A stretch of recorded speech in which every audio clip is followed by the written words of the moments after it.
अपनी आंखें सच दिखाते हैं, छुपाते नहीं। राजेश रंजन उर्फ पप्पू यादव, पूर्व सांसद, अपने आवास पर संवाददाताओं को संबोधित करते हुए बोले कि राबड़ी आवास पर सीबीआई का छापा यह दर्शाता है कि राबड़ी देवी यानी लालू प्रसाद यादव और नीतीश की नज़दीकी केंद्र को बर्दाश्त नहीं हो रही है। उन्होंने कहा कि केंद्र सरकार दोनों के आपस के नज़दीकी और आपस में दोनों को मिलकर सरकार बनाने से घबरा रही है। यही वजह है कि सीबीआई का छापा पड़ रहा है।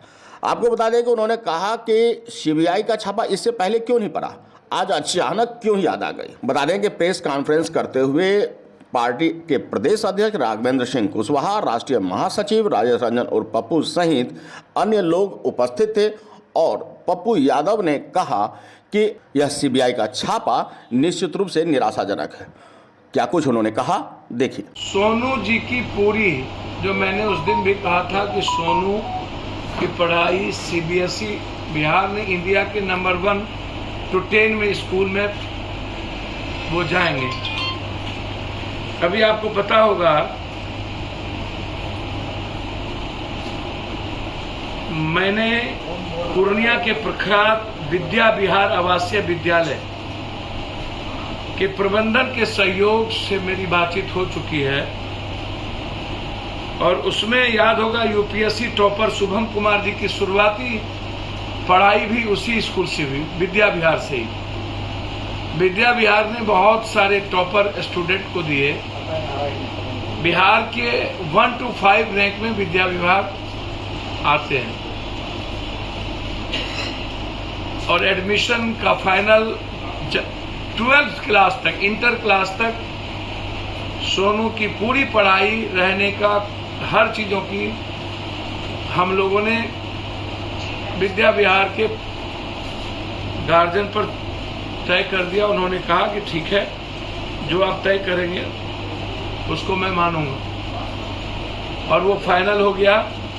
मैं उम्मीद करता हूं कि यदि सोनू जी विद्या विहार स्कूल में नामांकन के साथ आईएएस बनने का सपना और तैयारी कर सकते हो तो 2 दिनों के अंदर उनका नामांकन विद्या विहार में फाइनल है। लेकिन एक आग्रह है सोनू सूद जैसे लोगों से कि आप अभिनेता रहे हैं, नेता मत बनिए।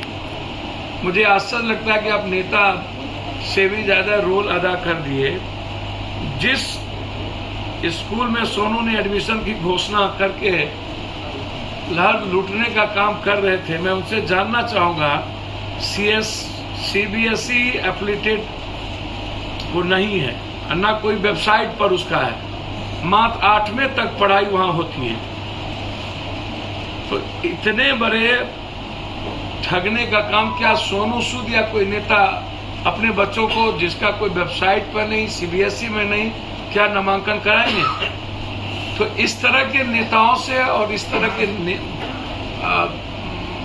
गलत मार्केटिंग करने वाला जो आजकल सोनू सूद जी के बारे में बाढ़ में भी मैंने, कोरोना में भी मैंने कहा था कि उनकी मार्केटिंग की गई और पप्पू यादव जो दुनिया के लिए जिया तो मेरे पास कोई मार्केटिंग का रास्ता नहीं था।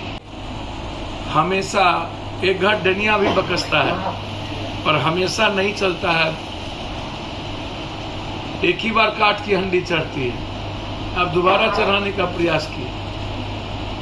ये बिहार का बेटा है और जब तक मैं जिंदा हूँ, जीतन राम मांझी परिवार को आज तक 10,000 रुपया मंथली पप्पू यादव की तरफ से, दशरथ मांझी को आज तक 10,000 रुपया जाता है। 2 लाख रुपया व्यवसाय के लिए मैंने उस परिवार को दिया था, दशरथ मांझी को। तो ऐसे हजारों बच्चे हैं। इसलिए जब तक हम जिंदा हैं, एक सोनू नहीं, ऐसे जीनियस हजारों लाखों सोनू होंगे तो पप्पू यादव पिता की भूमिका निभाने को तैयार है। और किसी की जरूरत, ऐसे लोग जो सिर्फ सुर्खियों में रहना चाहते हैं, अपनी दुकान चलाना चाहते हैं, मीडिया ट्रायल जैसे चीजों को, ऐसे लोगों की जरूरत बिहार को नहीं। बहरहाल आपको बता दें कि सोनू के बारे में भी उन्होंने चर्चा की। नालंदा के वायरल सोनू के ऊपर उन्होंने कहा कि आज एक सोनू क्यों, लाखों सोनू है, उन सब की सुधि कौन लेगा। और पप्पू यादव जब तक जीवित है उन सब सोनू की चिंता करता रहेगा। बहरहाल आपको बता दें कि राजेश रंजन और पप्पू यादव पूर्व सांसद मधेपुरा के निश्चित रूप से जाप के सुप्रीमो हर गरीब गुरबा की आवाज़ बनने लगे हैं और अपने बुलंद आवाज़ में वो कहते हैं कि सरकार और भ्रष्ट तंत्र के खिलाफ वो लड़ते ही रहेंगे। पटना से लौटकर अजय गुप्ता की रिपोर्ट। तो आज के लिए इतना ही। हमारे साथ बने रहिए और खुद को रखें अपडेट। तो देखते रहें अनुभवी आंखें न्यूज और हाँ, पढ़िए भी अनुभवी आंखें अखबार। हमारे वॉलंटियर सदस्य बनिए और आधार कार्ड फोटो कार्ड की फोटो कॉपी भेजते हुए हमें इस नंबर पे कॉल कीजिए 8826227802। लाइक और सब्सक्राइब करना ना भूलें दोस्तों।